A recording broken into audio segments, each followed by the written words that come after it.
मित्रों नमस्कार। मैं सुधीर श्रीवास्तव ज्योतिष अनुसंधान केंद्र में आपका स्वागत करता हूं। मित्रों, आप लोगों ने मेरे चैनल को अगर अभी तक सब्सक्राइब नहीं किया है तो जल्द सब्सक्राइब करें ताकि मेरे आने वाले नए एपिसोड और वीडियोस की सबसे पहले आपको जानकारी मिल पाए। मित्रों, ज्योतिषीय परिचर्चा में आज हम बात करेंगे कि शनि की ढैया क्या होती है, कैसे कुंडली में पता चलता है कि शनि की ढैया व्यक्ति के ऊपर शुरू हो गई है, क्या प्रभाव होते हैं और शनि की ढैया से बचाव के क्या उपाय होते हैं। मित्रों, शनि देव को भगवान शिव ने न्यायाधीश के पद पर आसीन किया है, as a justice, as a teacher. तो और शनि देव करते क्या हैं? व्यक्ति को उनके कर्मों के अनुसार फल देते हैं। जो व्यक्ति अच्छा कर्म करता है उसको उसके कर्म के अनुसार अच्छा फल देते हैं। जो व्यक्ति अपने जीवन में गलत कर्मों में संलिप्त रहता है, गलत कार्य किए रहता है, गलत संगत में रहता है, उसको गलत फल मिलते हैं। और शनि देव अपनी उन्होंने ऐसी कुछ चीजें हैं जिसका चुनाव उन्होंने कर रखा है जातक को उसके कर्मों का फल देने के लिए, जिसके फलस्वरूप एक हमारा पीरियड होता है शनिदेव की 7.5। पिछले एपिसोड में हमने शनिदेव की 7.5 के विषय में चर्चा किया। उसी प्रकार जैसे कि शनिदेव के 7.5 साल जीवन में संघर्ष कराने वाले होते हैं, उतार चढ़ाव पैदा करने वाले होते हैं, स्ट्रगल वाले होते हैं, संघर्ष वाले होते हैं। कर्मों के अनुसार उन 7.5 साल में व्यक्ति को अपना फल प्राप्त होता है। जैसा व्यक्ति जीवन में कर्म किया रहता है वैसा व्यक्ति को जीवन में फल प्राप्त होता है। अच्छे कर्म किया रहता है तो 7.5 साल अच्छे बीतते हैं, बुरे कर्म किया रहता है तो 7.5 साल बुरे बीतते हैं। ये कर्मों पर निर्भर रहता है और कुंडली में शनिदेव की स्थिति क्या है उस पर निर्भर रहता है। और उसी क्रम में एक चीज और है जिसका नाम है ढैया। शनिदेव की 7.5 नाम इसलिए पड़ा क्योंकि वो 7.5 साल आपको प्रभावित करती है। और ढैया जैसे कि नाम से ही प्रतीत हो रहा है, ढैया 2.5 साल व्यक्ति के जीवन को प्रभावित करती है। और 7.5 की तरह व्यक्ति को अपने जो कर्म किया रहता है जीवन में, उसी कर्म के आधार पर उसको अपने जीवन में फल प्राप्त होते हैं। अगर जातक ने अपने जीवन में अच्छे कर्म किए हैं तो 2.5 साल शानदार बीतेंगे, अच्छे बीतेंगे। और अगर व्यक्ति ने अपने जीवन में गलत कर्म किए हैं, गलत कार्य किए हैं, लोगों का दिल दुखाया है, तरह तरह के गलत कार्य किए हैं, तो उनको 2.5 साल काफी परेशानियों का सामना करना पड़ेगा। साथ ही साथ इस बात पर भी निर्भर करेगा कि शनिदेव की कुंडली में स्थिति कैसी है। अगर शनिदेव जन्म कुंडली में उच्च राशि के हैं, स्वराशि के हैं, मित्र राशि के हैं, तो आपको जो ढैया आपके ऊपर लगेगी उसका जो संघर्ष वाला पीरियड है, जो संघर्ष का प्रभाव है, जो स्ट्रगल है, जो खराब रिजल्ट है, उसमें कमी आ जाएगी, उसमें बचाव होगा, काफी कम उसका प्रभाव आपके ऊपर पड़ेगा। अगर आपकी जन्म कुंडली में शनिदेव पीड़ित है, मान लीजिए त्रिक भाव में है, 6, 8, 12 में है, या फिर अपनी नीच राशि मेष राशि में है, या बहुत पाप प्रभाव में है, बहुत निर्बल है, तो आपको ढैया पर उसका शनिदेव का आपके ऊपर विशेष प्रभाव पड़ेगा और जीवन में अच्छा खासा संघर्ष देखना पड़ेगा। उतार चढ़ाव, अपने ही लोग आपके खिलाफ हो जाएंगे। व्यवसाय में, जहां व्यवसाय प्रॉफिट में चल रहा हो उसमें बाधाएं आने लगेंगी, दिक्कतों का सामना करना पड़े लगेगा। मित्रों, अब हम बात करते हैं अपने टॉपिक के ऊपर कि ढैया कैसे कुंडली से पहचाना जाता है, कैसे किसी व्यक्ति के ऊपर ढैया चल रही है। तो उसको पहचानने का तरीका मित्र ये है कि सबसे पहले आप अपनी जन्म कुंडली खोल के देखिए कि आपकी जन्म कुंडली में चंद्रमा किस राशि में स्थित है। जो ढैया पहचानने का जो तरीका है कि व्यक्ति के ऊपर ढैया चल रही कि नहीं चल रही है, उसकी जो तरीका है वो ये है कि आप अपनी जन्म कुंडली खोल के देखें कि जन्म कुंडली में चंद्रमा किस राशि में स्थित है। और चंद्रमा जिस राशि में स्थित है उस राशि से, उस भाव से, जब चंद्रमा जिस राशि में, ध्यान दीजिएगा, चंद्रमा जिस राशि में स्थित है उस राशि से जब चौथे भाव में शनि देव गोचर में आएंगे तब व्यक्ति के ऊपर ढैया शुरू होगी। और ढैया इसलिए कहते हैं मित्रों क्योंकि शनिदेव किसी राशि को गोचर करने के लिए 2.5 साल की अवधि लेते हैं। और जैसा कि हमने 7.5 में देखा था कि जब शनिदेव जहां पे चंद्रमा रहता है, जब उससे 12वें आता है तब 7.5 शुरू होती है। फिर जिस राशि में चंद्रमा रहता है वो उसमें भी, और फिर जिस राशि में चंद्रमा है उससे एक राशि आगे तक 7.5 का प्रभाव रहता है। और चूंकि शनि देव एक राशि को गोचर करने का 2.5 साल लेते हैं, इसलिए उस तीनों राशि को पार करने में 7.5 साल का लगभग समय ले लेते हैं। इसी आधार पर इसका नाम पड़ा 7.5। और इसी के फलस्वरूप जो ढैया होती है, ढैया में क्या होता है, शनिदेव चूंकि एक ही राशि को ट्रेवल करने में, गोचर करने में 2.5 साल का समय लेते हैं, तो इसीलिए इसको हम ढैया कहते हैं। और ढैया कैसे पहचानेंगे कि चंद्रमा जिस राशि में है जन्म कुंडली में, उस राशि से जब चौथे भाव में गोचर में शनिदेव आएंगे तो फिर आपके ऊपर ढैया स्टार्ट होगी। और जिस राशि में चंद्रमा है जन्म कुंडली में या फिर उससे 8वें भाव में, ध्यान दीजिएगा, जिस राशि में चंद्रमा जन्म कुंडली में है उससे चौथे भाव में गोचर में जब शनिदेव आए उस तब ढैया शुरू होगी। या फिर चंद्रमा जिस राशि में है उससे 8वें भाव में जब शनिदेव गोचर में आएंगे तब व्यक्ति के ऊपर ढैया शुरू होगी। और 2.5 साल इसलिए है क्योंकि जब ढैया का आरंभ होगा तो शनिदेव को उस राशि को पूरा गोचर करने में 2.5 साल का समय लगेगा, इसीलिए इसको हम कहते हैं ढैया। तो मित्रों ध्यान दीजिएगा, हमें 2 बातों को ढैया कैसे बनती है इसको समझ लीजिए कि चंद्रमा अपनी जन्म कुंडली खोल के देखिए चंद्रमा किस राशि में है, और चंद्रमा जिस राशि में है उससे गोचर में चौथे भाव में जब शनिदेव प्रवेश करेंगे तब व्यक्ति के ऊपर ढैया शुरू हो जाएगी। और 2.5 साल इसलिए लगेगा, ढैया इसलिए कहते हैं कि शनिदेव उस राशि को गोचर करने में 2.5 साल का समय लेंगे। और चंद्रमा जिस राशि में स्थित है कुंडली में, जन्म कुंडली में, उससे 8वें भाव में जब जाएंगे तो भी व्यक्ति के ऊपर ढैया शुरू हो जाएगी और शनिदेव 2.5 साल लेंगे गोचर करने में, इसलिए इसको हम ढैया कहते हैं।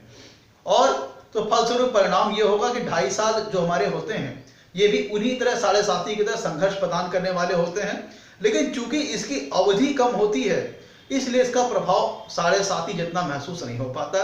लेकिन चीजें वही हैं कि जीवन में संघर्ष होता है। अगर आपने जीवन में खराब कर्म किए हैं, गलत कर्म किए हैं, पाप किए हैं, तब आपको 2.5 साल संघर्ष विशेष देखने को मिलेंगे। और या अगर आपने जीवन में अच्छे कर्म किए तो आपका 2.5 साल अच्छा बीतेगा। और ये इस बात पर भी निर्भर करेगा कि जब आपके ऊपर ढैया लग रही है, ध्यान दीजिएगा, जब आपके ऊपर ढैया लग रही है मतलब चंद्रमा जिस जन्म कुंडली जिस राशि में जब उससे चौथे भाव या 8वें भाव में शनिदेव गोचर में आएंगे तब ढैया शुरू होगी। अब चंद्रमा से चौथे भाव में देखना होगा राशि कौन सी है। अगर वहां पे शनिदेव की ध्यान दीजिएगा, चंद्रमा जिस राशि में है जन्म कुंडली में, जब उससे चौथे भाव या 8वें भाव में गोचर में शनिदेव आएंगे तब उनका फल इस बात पर भी निर्भर करेगा कि वहां पे राशियां कौन सी हैं। अगर वहां पे शनिदेव की स्वराशि मकर, कुंभ या फिर उच्च राशि तुला है तब आपको 2.5 साल नहीं परेशान होना पड़ेगा, उसके उलट बल्कि आपको शुभ परिणाम भी प्राप्त होंगे, अच्छे रिजल्ट भी प्राप्त होंगे अगर आपने जीवन में अच्छे कर्म किए हैं। और लेकिन अगर चंद्रमा जिस राशि में है उससे चौथे भाव या 8वें भाव में शनिदेव गोचर में जब आए और वहां पे उनकी नीच राशि हुई, जैसे मेष राशि हुई, या फिर शनिदेव चंद्रमा जिस कुंडली में है, चंद्रमा जन्म कुंडली में जिस राशि में है उससे चौथे भाव या 8वें भाव में जब गोचर में शनिदेव आए तो पता चला आपकी जन्म कुंडली के त्रिक भाव में आ जाएं, तब भी आपको 2.5 साल काफी संघर्ष का देखना पड़ेगा, काफी कठिनाइयों का सामना करना पड़ेगा, काफी उतार चढ़ाव का सामना करना पड़ेगा। एक उदाहरण के माध्यम से मैं आपको समझाने की कोशिश करता हूं कि किस प्रकार से ढैया कुंडली में पहचानेंगे। तो मित्रों ध्यान दीजिएगा, मान लीजिए कि चंद्रमा आपके कुंडली में चौथे भाव में स्वराशि के होकर बैठे हैं। मान लीजिए कि चंद्रमा आपकी जन्म कुंडली में, जब 22 वर्ष आपकी कुंडली बनती है उसमें चंद्रमा चौथे भाव में बैठे हैं, तो हमने कहा चंद्रमा को आपको देखना है। अब आपको ये देखना है चंद्रमा जिस राशि में है गोचर में शनिदेव, वर्तमान गोचर में जब शनिदेव चंद्रमा से चौथे भाव में या चंद्रमा से 8वें भाव में, चंद्रमा से चौथा भाव होगा तुला राशि, 1 2 3 4 5, चौथा भाव ये हो गया, और 5 6 7 8, मतलब अगर चंद्रमा हमारा कर्क राशि में है तो जब शनिदेव गोचर में तुला राशि में आए या फिर कुंभ राशि में आए तब फिर व्यक्ति के ऊपर ढैया का आरंभ हो जाएगा। क्योंकि गोचर करने में 2.5 साल लेंगे इसलिए इसको हम ढैया कहते हैं। तो मान लेते हैं, हम एक उदाहरण दे रहा हूं आपको, मान लीजिए कि शनिदेव तुला राशि में आ गए तब व्यक्ति के ऊपर ढैया का आरंभ हो जाएगा, 2.5 साल ये लेगा। या मान लीजिए शनिदेव कुंभ राशि में आ गए तो चूंकि ये चंद्रमा से 8वें भाव में है, ध्यान दीजिएगा, चंद्रमा से इस समय चंद्रमा से चौथे भाव में शनिदेव है तो ढैया शुरू हो जाएगी, या फिर चंद्रमा से 8वें भाव में शनिदेव आ जाए तब फिर ढैया शुरू हो जाएगी। और ये 2.5 साल आपको स्ट्रगल करना पड़ेगा। अब मान लीजिए कि चंद्रमा आपका यहां पे है, मान लीजिए मैंने आपको उदाहरण दिया किन किन चीजों पर ढैया का फल निर्भर करेगा। अब मान लीजिए कि आपकी कुंडली में चंद्रमा पंचम भाव में है, मान लीजिए आपकी कुंडली में, जन्म कुंडली में चंद्रमा पंचम भाव में है और शनिदेव आपके चंद्रमा से चौथा भाव जो होगा वो अष्टम भाव होगा। क्योंकि पहले वाले उदाहरण में क्या था कि शनिदेव अपनी उच्च राशि और अपनी स्वराशि में थे, तो उसको 2.5 साल कोई विशेष खराब फल नहीं मिलते, बल्कि अगर उसने जीवन में अच्छे कर्म किए हैं तो उसको अच्छे काफी शुभ परिणाम प्राप्त होते। लेकिन अब हम इस उदाहरण को देखें, दूसरे उदाहरण को। तो अब दूसरे उदाहरण को दिखा रहे, मैं आपको ये बता रहा हूं कि शनि की ढैया का फल है किन किन कंपोनेंट्स पर आधारित होता है। तो सबसे पहला तो ये हो गया कि व्यक्ति ने जीवन में कर्म कैसे किया है। दूसरा कंपोनेंट कि शनि देव की जन्म कुंडली में स्थिति कैसी है। और तीसरा कंपोनेंट ये रहा जो शनि देव की ढैया को प्रभावित करता है, वो ये है कि शनि देव जब ढैया व्यक्ति के ऊपर आरंभ होगी तो जो व्यक्ति की जो जिस राशि में जा रहे हैं वो राशि कौन सी है। अगर उनकी उच्च राशि स्वराशि है तो वो खराब फल देने के बजाय शुभ फल देंगे, विशेष संघर्ष नहीं कराएंगे। अगर व्यक्ति ने जीवन में कर्म अच्छे किए तो उसको काफी शुभ फल प्राप्त होंगे। और चौथा कंपोनेंट ये है, और उसी तरह पे बात हम करें तीसरे कंपोनेंट में ही, कि अगर चंद्रमा शनिदेव अपनी नीच राशि में चले गए, जैसे मेष राशि है, या फिर अपनी घोर शत्रु राशि सिंह राशि में चले जाएं, तब 2.5 साल वो काफी पीड़ित रहते हैं, आपको काफी पीड़ित करेंगे, काफी संघर्ष कराएंगे, काफी उतार चढ़ाव कराएंगे, काफी कठिनाइयां दिखाएंगे। अब मान लीजिए जो चौथा कंपोनेंट है वो ये है कि मान लीजिए कि शनि देव जहां पे वो ढैया में आ रहे हैं, जब व्यक्ति के ऊपर ढैया शुरू होती है, तो मान लीजिए कि शनि देव कुंडली के त्रिक भाव में चले जाएं, त्रिक भाव में चले जाएं, तो भी 2.5 साल काफी संघर्ष कराने वाले होंगे, 2.5 साल काफी पीड़ित करने वाले होंगे, काफी स्ट्रगल कराने वाले होंगे। अपने ही लोग खिलाफ हो जाएंगे, बिजनेस में डिसीजंस गलत होने लगेंगे, आपके जो निर्णय है वो गलत होने लगेंगे, आपको अपने ही कम सम्मान मिलेगा, अपने लोगों से ही कम सम्मान प्राप्त होगा। ऐसा कब होगा? देखिए दूसरा उदाहरण दिखा रहा हूं जिसमें चंद्रमा कुंडली के 5वें भाव में है और चंद्रमा से चौथे कौन सी राशि आएगी? चंद्रमा से देखिए चौथे भाव में शनि देव त्रिक भाव में कुंडली के 8वें भाव में चले गए। ध्यान दीजिएगा, मैं एक उदाहरण दे रहा हूं, दूसरा उदाहरण। मान लीजिए कुंडली में चंद्रमा 5वें भाव में है और गोचर में शनि देव जब उससे चौथे भाव में वृश्चिक राशि में आएंगे तब व्यक्ति के ऊपर ढैया का आरंभ होगा। और चूंकि शनि देव यहाँ पे त्रिक भाव होंगे, त्रिक भाव में है, 8वें भाव में, तो ये 2.5 साल काफी संघर्ष कराने वाले होंगे, पीड़ित करने वाले होंगे। या फिर हम चंद्रमा से 8वें भाव में देख लें, चंद्रमा से 8वें भाव में शनि देव गए तो भी मित्रों ये कुंडली का त्रिक भाव हो जाएगा। ये देखिए अगर 5वें भाव में चंद्रमा है तो जब उससे चौथे भाव में शनिदेव गोचर में आएंगे तब व्यक्ति पर ढैया शुरू होगी। और जब चौथे भाव में गोचर में आएंगे तो चंद्रमा अभी सिंह राशि में है, तो सिंह राशि से हम 4 भाव जब आगे चले तो जब कभी भी वर्तमान में गोचर में वृश्चिक राशि में शनिदेव आएंगे तो यहाँ पे ये त्रिक भाव में हो गए इस उदाहरण में, तो जिसके चलते व्यक्ति काफी पीड़ित करेंगे। या फिर इस प्रस्तुत वर्तमान उदाहरण में ये अगर शनिदेव गोचर में मीन राशि में आ गए, जो कि अभी वर्तमान में चंद्रमा कहां पे स्थित है? सिंह राशि में, तो जब उससे 8वें भाव में मीन राशि में शनि आ गए गोचर में तो भी व्यक्ति के ऊपर ढैया शुरू हो जाएगी। और चूंकि मीन राशि प्रस्तुत उदाहरण में त्रिक भाव में आ रही है, जिसके चलते जातक को काफी अनिष्ट फल प्राप्त होंगे, काफी अशुभ फल प्राप्त होंगे।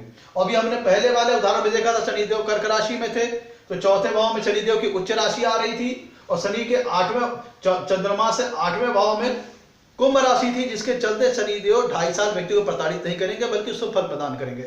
तो ढैया के जो कंपोनेंट्स हो गए कौन कौन से, जो व्यक्ति को 2.5 साल जो शनिदेव फल देंगे वो प्रभावित करने वाले कौन कौन से कंपोनेंट होंगे? पहला तो सबसे मूल आधारित कर्म है कि व्यक्ति का जीवन में कर्म कैसा रहा। दूसरा कंपोनेंट जो 2.5 साल जो शनिदेव रिजल्ट देंगे 2.5 साल, जो दूसरा कंपोनेंट प्रभावित करेगा वो प्रभावित करेगा कि जन्म कुंडली में शनिदेव की स्थिति कैसी है। तीसरा कंपोनेंट वो ये है कि जब व्यक्ति के ऊपर ढैया का आरंभ हुआ तो चंद्रमा से चौथे या 8वें भाव में जब शनिदेव गोचर में आए तो वहां पे उनकी राशि कौन सी है। अगर उनकी स्वराशि को मकर या कुंभ अपनी उच्च राशि तुला राशि है तब शुभ फल प्राप्त होंगे, खराब फल कम प्राप्त होंगे। और उसी तरह पे अगर उनकी नीच राशि या शत्रु राशि आ गई, जैसे मेष राशि या सिंह राशि, तब 2.5 साल काफी कठिन होंगे, पीड़ित करेंगे, संघर्ष कराने वाले होंगे। या और चौथा कंपोनेंट ये रहा कि अगर शनिदेव जो चौथा कंपोनेंट प्रभावित करने वाला रहेगा भाव कौन सा है, कि जब व्यक्ति के ऊपर ढैया लगा तो शनिदेव कुंडली में कहां पे है, केंद्र में है या त्रिकोण में है, किसी लाभ भाव में या धन भाव में है, या फिर शनिदेव कुंडली के किसी त्रिक स्थान में तो नहीं चले गए। जब व्यक्ति का ढैया का आरंभ हुआ 6ठे भाव में या 8वें भाव में या 12वें भाव में, तो भी अगर त्रिक भाव में व्यक्ति के ऊपर ढैया का आरंभ हुआ और जिस समय गोचर में शनिदेव आए, जिस राशि में ढैया लगी, वो राशि वो भाव अगर कुंडली के त्रिक भाव में आ रहा है तो भी वो 2.5 साल काफी पीड़ित कराने वाले होंगे, संघर्ष कराने वाले होंगे। अब मित्रों अब हम बात करते हैं, ये था ढैया कैसे बनती है, क्या प्रभाव होता है, कैसे पहचाना जाए। अब हम बात करते हैं कि ढैया से बचाव के लिए क्या उपाय होंगे, ढैया के जो अशुभ फल है उनको कम करने के लिए क्या उपाय होंगे। तो जिस प्रकार हमने 7.5 में बात की थी वही सारी चीजें यहाँ भी लागू होंगी। हनुमान जी की उपासना विशेष लाभकारी होगी। आप हनुमान चालीसा का रेगुलर पाठ करें, सुंदरकांड कर सकते हैं। शनिवार के दिन दीपक जला सकते हैं पीपल के पेड़ के नीचे। शनिवार के दिन पीपल के पेड़ के नीचे दीपक जलाने से भी शनिदेव शांत होते हैं। शनिदेव की शांति करनी पड़ेगी, उनके मंत्रों का जप करना पड़ेगा, जैसे उनके शनिदेव का वैदिक मंत्र या उनका बीज मंत्र। आप भगवान शिव की उपासना कर सकते हैं, महामृत्युंजय का जाप कर सकते हैं, इससे भी शनिदेव शांत होते हैं। शनिवार के दिन आप लोगों को शनि ग्रह से संबंधित वस्तुओं का दान कर सकते हैं, जैसे काला उड़द की दाल, काला तिल और काले कपड़े, सरसों का तेल, ये सारी चीजें आप शनिवार के दिन दान कर सकते हैं, इससे भी शनिदेव प्रसन्न होते हैं। और शनिदेव के वैदिक मंत्रों का या शनिदेव के बीज मंत्रों का जप करने से भी शनिदेव शांत होंगे। हनुमत उपासना आपके लिए काफी विशेष लाभकारी सिद्ध होगी। भगवान शिव की उपासना आपके लिए काफी विशेष लाभकारी सिद्ध होगी। जो गरीब वर्ग के लोग हैं, जो दबे कुचले लोग हैं, उनकी मदद करने से भगवान शिव काफी प्रसन्न हो। भगवान शिव और भगवान शनिदेव आपके ऊपर काफी प्रसन्न होते हैं। जो दबे कुचले लोग हैं, जैसे मजदूर हैं, ठेला चलाने वाले, रिक्शा चलाने वाले, अगर आप उन्हें उनकी मदद करते हैं, उन्हें खाना पिलाना खिलाते हैं, उनका अच्छा सम्मान करते हैं, दान पुण्य करते हैं, तो भी शनिदेव आपके ऊपर काफी प्रसन्न रहेंगे। और सबसे मूल चीज है कि जीवन में अच्छे कर्म करिए, क्रोध पे नियंत्रण रखिए, किसी का बुरा ना करिए, अहित ना करिए, तब शनिदेव के ढैया का जो 2.5 साल होता है वो आपको कोई कष्ट नहीं पहुंचाएगा। अपितु अगर आपने जीवन में अच्छे कर्म किए हैं तो आपको काफी शुभ फल प्राप्त होंगे। मित्रों, आज ये हमारा एपिसोड था ढैया के ऊपर। ढैया क्या होती है, कैसे पहचाना जाता है, क्या प्रभाव होते हैं, क्या बचाव के उपाय हैं। अगले एपिसोड में भी हम शनिदेव से संबंधित कुछ विषयों पर चर्चा करेंगे। आज के लिए इतना ही। आपसे कहना है मेरे वीडियो को लाइक करें, मेरे चैनल को सब्सक्राइब करें। आपके लाइक्स और सब्सक्रिप्शन हमें मोटिवेशन प्रदान करते हैं ताकि हम आगे चल करके और अच्छे वीडियो बना सकें और आपके सामने प्रस्तुत कर सकें।